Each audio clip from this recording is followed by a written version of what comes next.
Selamat sejahtera, saya Stephanie Tisa George, BA 20110287 akan menerangkan mengenai maksud atau definisi bottom-up. Pendekatan ini bermaksud ia lebih melibatkan komuniti di pelbagai peringkat. Pendekatan bottom-up berfungsi dengan cara yang bertentangan dengan pendekatan atas ke bawah ataupun top-down.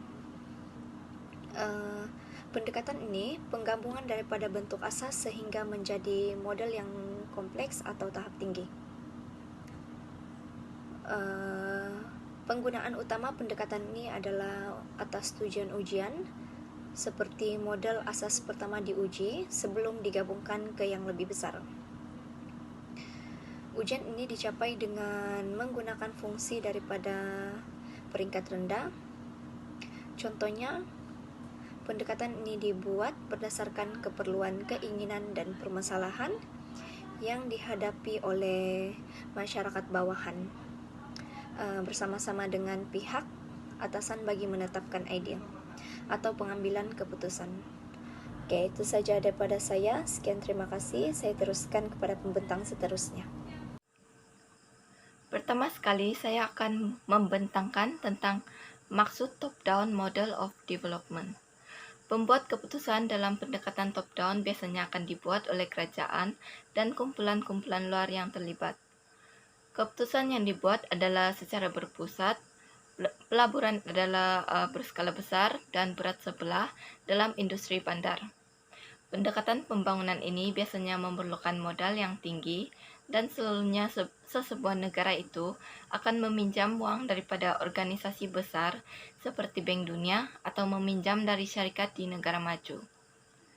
Top-down model ini merupakan strategi yang digunakan untuk menumpukan pelaburan di bandar besar dengan harapan bahwa kawasan luar bandar ataupun kawasan bandar yang lebih kecil akan mendapat manfaat melalui kesan penipuan. Top-down ini biasanya lebih cenderung dalam mengeksploitasi sumber-sumber negara membangun secara berterusan oleh penjajah dengan panduan bahwa mereka akan membantu untuk pembangunan. Dasar-dasar ini adalah direka oleh penjajah tanpa mengambil kira struktur sosio-budaya, alam sekitar, dan politik di tanah jajahan mereka. Assalamualaikum dan selamat pagi. Seterusnya saya akan membentangkan aspek perbezaan antara pendekatan bottom up dan juga top down. Kedua-dua pendekatan ini dapat dibezakan melalui beberapa aspek, termasuklah strategi pembangunan, motif atau tujuan, community, sumber, penggunaan teknologi dan juga sifat. Aspek perbezaan yang pertama ialah dari segi strategi pembangunan. Bagi pendekatan bottom up, pembangunan bermula dari kawasan bandar ke kawasan luar bandar, di mana kawasan luar bandar akan diberikan lebih penumpuan kerana terdapat kurang aktiviti pembangunan dijalankan di kawasan tersebut. Manakala bagi pendekatan top down pula, ia lebih tertumpu di kawasan bandar-bandar besar sahaja yang mengakibatkan kawasan luar bandar dipinggirkan, khasnya dari segi pembangunan. Selain itu, aspek perbezaan motif ataupun tujuan. Motif penggunaan pendekatan bottom up adalah bertujuan untuk mengelakkan kemiskinan melampau di kawasan-kawasan tertentu bagi sesebuah negara. Oleh hal yang demikian, pendekatan ini banyak digunakan di negara-negara yang membangun agar dapat mengurangkan kadar kemiskinan rakyat. Pendekatan top-down pula lebih tertumpu untuk menyelesaikan masalah-masalah yang tertentu. Hal ini dapat direalisasikan apabila terdapat ramai golongan elit yang berkemahiran dan juga berpendidikan tinggi lebih tertumpu kepada pendekatan ini. Seterusnya ialah aspek perbezaan community. Komuniti yang terlibat dalam kedua-dua pendekatan juga adalah berlainan atas beberapa faktor.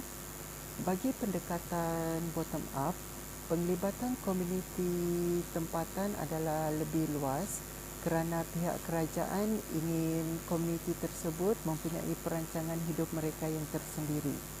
Sama ada dari segi perniagaan yang ingin diusahakan, seperti pertanian, sosio-budaya dan juga sebagainya.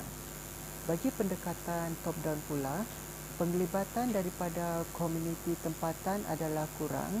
Hal ini kerana ia lebih didominasi oleh golongan elit.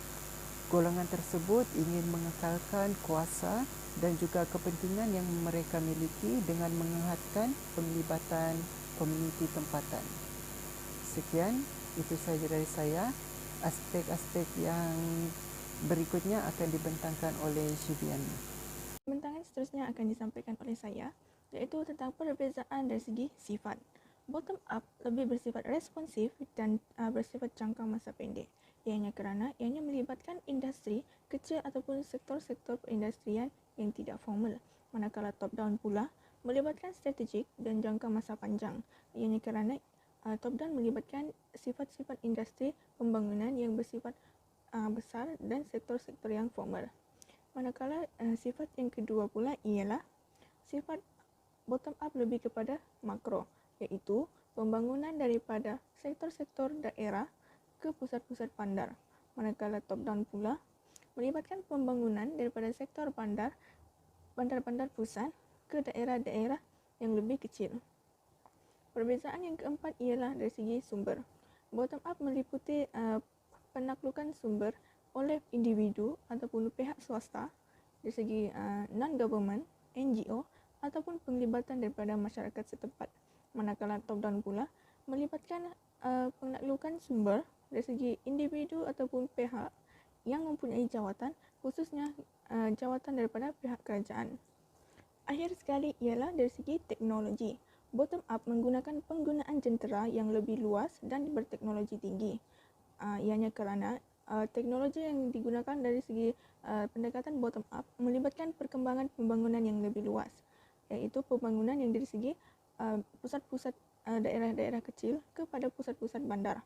Manakala top down pula melibatkan jentera dan teknologi yang digunakan adalah bersifat terhad, ianya kerana penglibatan perkembangan yang digunakan adalah kecil.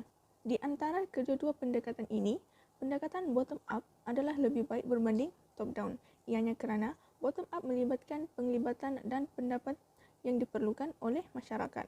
Masyarakat akan lebih kreatif dalam mengeluarkan idea-idea baru yang boleh memajukan aktiviti pembangunan mereka sekaligus dapat memajukan sektor negara kita. Akhir sekali, kesimpulan.